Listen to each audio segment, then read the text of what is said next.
Mani sauc Laura Ardava Āboliņa, un es esmu UNESCO Medijpratības un informācija pratības katedras priekšsēdētāja Latvijas Universitātē, kā arī Latvijas Universitātes docente.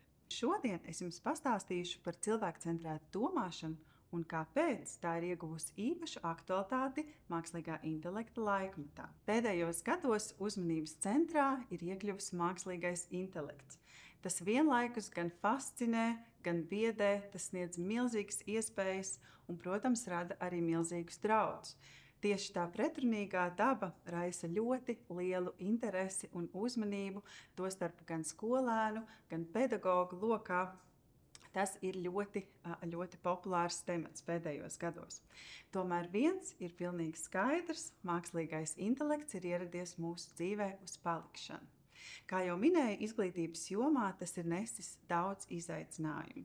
Pēdējos gados pedagogiem ir bijis jāmaina veids, kā uzdot skolēniem uzdevumus. Tāpat arī visnotaļ liels apjukums pedagogu vidū, kā strādāt, kā panākt skolēnu domas autentiskumu, kā pārbaudīt, vai rakstītā eseja ir patiešām skolēna paša darbs, vai mākslīgais intelekts ir liederīgi palīdzējis. Tagad, kad baiļu fāze ir mazinājusies, mēs esam nonākuši sadzīvošanas fāzē ar mākslīgo intelektu. Esam sapratuši, ka mākslīgais intelekts pats par sevi jau neko nevar izdarīt. Mākslīgais intelekts ir cilvēka spogulis, cilvēka doto komandu spogulis. Līdz ar to tāpat centrā ir cilvēks. Un šajā sadzīvošanas fāzē, kurā pat labi esam nonākuši ar mākslīgo intelektu, pats būtiskākais ir, ka centrā ir jāatgriežas cilvēkam.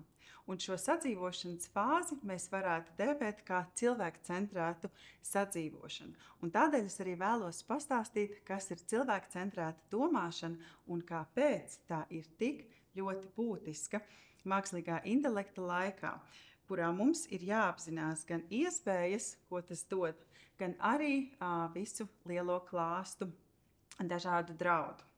Tieši to arī nozīmē mākslīgā intelekta pratība, kas ir ļoti liela aktualitāte medijpratības jomā. Šobrīd viena no jaunākajām pratībām daudzo un dažādo pratību klāstā.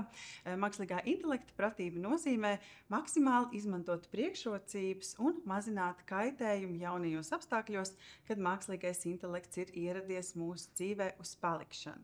Ļoti būtiski, ka cilvēks prot lietot mākslīgo intelektu, nevis otrādi.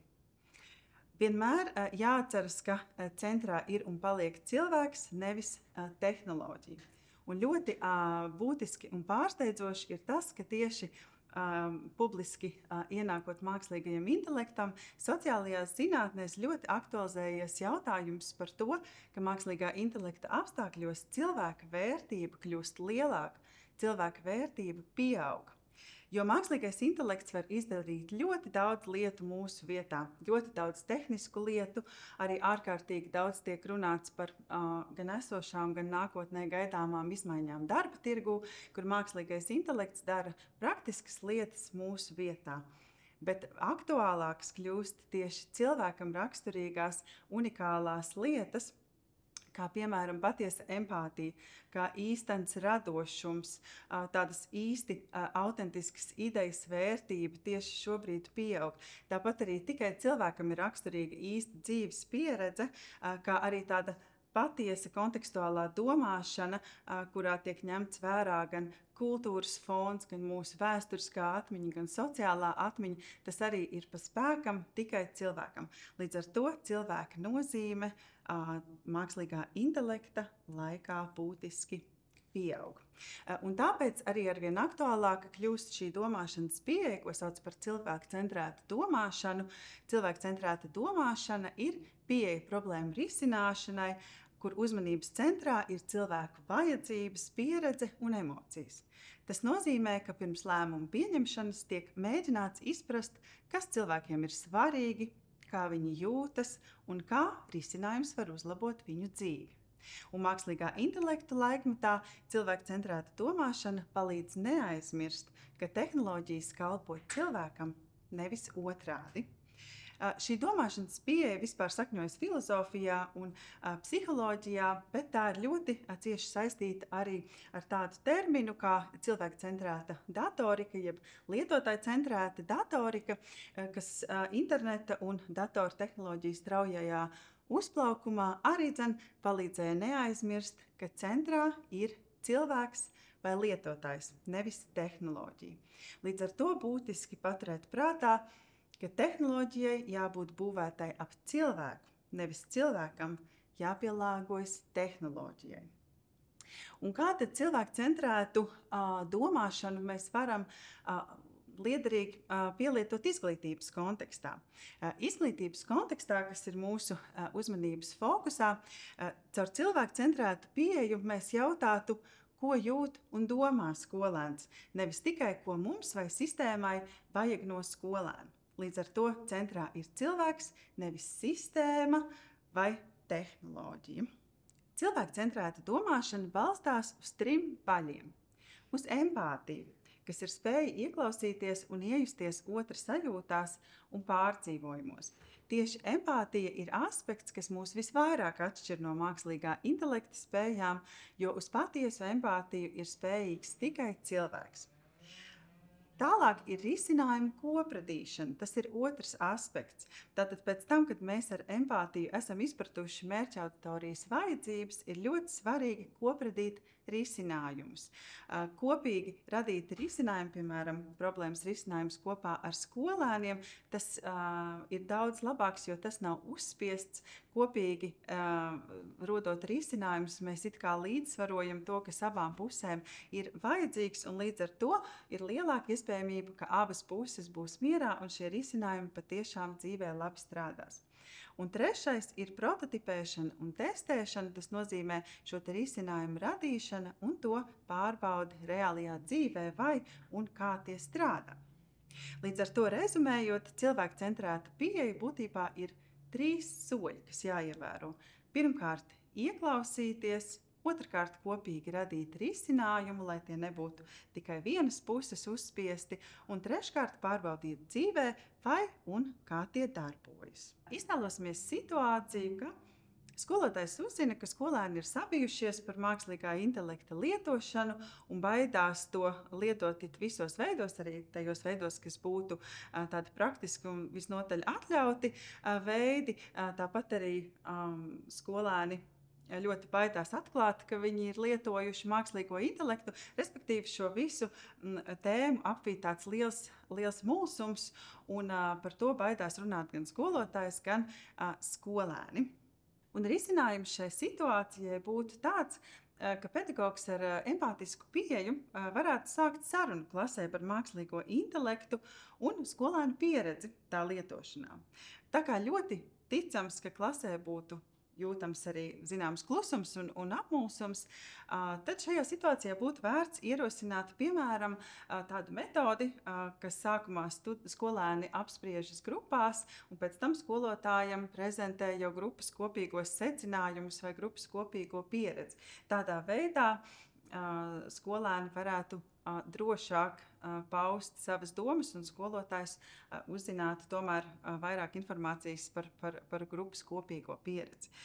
Tāpat arī skolotājs var ierosināt tādu uzdevumu, kas ir šobrīd sociālajā zinātnēs ļoti moderna lieta, kā dienas grāmatas metode, ja, piemēram, nedēļas garumā skolēniem lūgt aizpildīt tādā dienas grāmatas veidlapā viņu mākslīgā intelekta lietojuma pieredzi, kur pamatota gan mērķi, gan rīkus, ko viņi ir lietojuši, tādā veidā noņemot mulsumu no šīs tēmas un kopīgi to analizējot.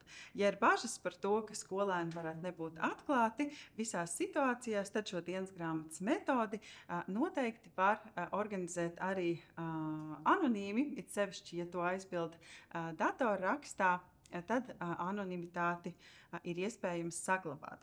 Bet pats galvenais šajā piemērā ir tas, ka izvēloties vienu vai otru veidu, kā pārtraukt šo klusumu un mulsumu, veidojas daudz labāka mijiedarbība, jo skolēni varbūt arī vairs nebaidās runāt ar skolotāju par šo tēmu, un skolotājs daudz vairāk šajā situācijā arī saprot, kādi ir mērķi, kāpēc skolēni lieto šo mākslīgo intelektu, un iespējams, ka daudz no tiem nebūtu nav negodprātīgi, jo, piemēram, mākslīgais intelekts var ļoti liederīgi palīdzēt, piemēram, to pašu intervijas ierakstu pārvēršot tekstā vai, piemēram, kādām radošām aktivitātēm, kādiem radošiem projektiem radīt visnotaļ lieliskas ilustrācijas, un par to noteikti nevajadzētu baidīties. Līdz ar to gribētos tiešām akcentēt vēlreiz priekšrocības cilvēku centrētas pieejas integrēšanai izglītības procesā, un pirmā no tām ir lielāka skolēnu iesaiste un motivācija, jo skolēni aktīvi piedalās paši arī šo risinājumu veidošanā, un mācību process ir vairāk salāgots ar viņu vajadzībām un interesēm, tad, protams, tas ir veiksmīgāks. Tāpat arī labāki mācību rezultāti, ja tiek lietotas šīs cilvēku centrētās pieejas, jo mācīšanās kļūst efektīvāka, ja informācija tiek pasniegta saprotamākā un mērķa auditorijai pieņemamākā veidā. Tāpat arī ļoti būtiski, ka šī cilvēku centrētā domāšana palīdz veidot pozitīvāku mācību gaisotni, veidojas savstarpēja uzticība un drošība klasē, kas samazina stresu un veicina sadarbību. Tāpat arī ļoti būtiski cilvēku centrēta pieeja palielinās uzticēšanos arī pašam pedagogam. Līdz ar to viņam vai viņai nākotnē būs vieglāk risināt kādas situācijas, jo skolēnu uzticēšanās būs augstāka. Un visbeidzot, nemazāk būtiski šīs cilvēku centrētās pieejas lietošana izglītības procesā palielinās uzticēšanos arī pašam pedagogam. Līdz ar to būs nākotnē daudz vieglāk risināt kādas problēmas, jo savstarpējā uzticēšanās to ļoti palīdz darīt. Tomēr ļoti būtiski paturēt prātā, ka viens no būtiskākajiem cilvēku centrētās pieejas izaicinājumiem ir līdzsvarot empātiju ar robežām, jo izglītības procesā, protams, ir skaidri mērķi un arī skaidras robežas. Ļoti svarīgi, lai skolēni justos saprasti, bet nezaudētu pašdisciplīnu. Vai, piemēram, arī, lai pedagoga empātiskās spējas netiktu izmantotas ļaunprātīgi. Līdz ar to ļoti būtiski atcerēties, ka cilvēku centrētai pieejai izglītībā jābūt balstītai uz apusēju cieņu. Kopsavilkot jāatgādina, ka mākslīgā intelekta laikmetā cilvēks iegūst vēl lielāku vērtību. Pretēji bažām, kas bija sākotnēji par to, ka mākslīgā intelekta laikmetā cilvēka vērtība mazināsies, patiesībā tā ir pieaugusi. Cilvēks vēl vairāk nonāk centrā, jo tikai cilvēkam ir raksturīga patiesa empātija, patiesas radošums, emocionālā pieredze un arī dzīves pieredze, kas noteikti nav mākslīgajam intelektam. Mākslīgais intelekts ir ļoti zinošs, bet tam nav spontanitātes un tam nav emocionālas dzīves pieredzes, kas ir ļoti, ļoti vērtīgas saskarsmē ar citiem cilvēkiem. Kaut arī mākslīgais intelekts ļoti labi šobrīd ir iemācījies empātiskas frāzes, un nereti tas jau saka no sirds pateicos par labu jautājumu vai no sirds priecājos, ka varēju tev palīdzēt, tomēr jāatceras, ka mākslīgais intelekts nav spējīgs uz patiesu empātiju un sirds siltumu, kas ir ļoti, ļoti vajadzīgs izglītības procesā. Tomēr dar atcerēties, ka mākslīgais intelekts var būt ļoti noderīgs palīgs pedagogam ideju ģenerēšanā. Arī, piemēram, jautājot viņam, kā ar cilvēku centrētu pieeju varētu risināt vienu vai otru problēmu, kas radusies klasē, un to noteikti ir vērts izmantot. Tas ir viens no priekšrocību aspektiem, ko noteikti vajag novērtēt. Tomēr jāatceras, ka centrā ir jābūt cilvēkam, bet mākslīgais intelekts var mums būt ļoti noderīgs.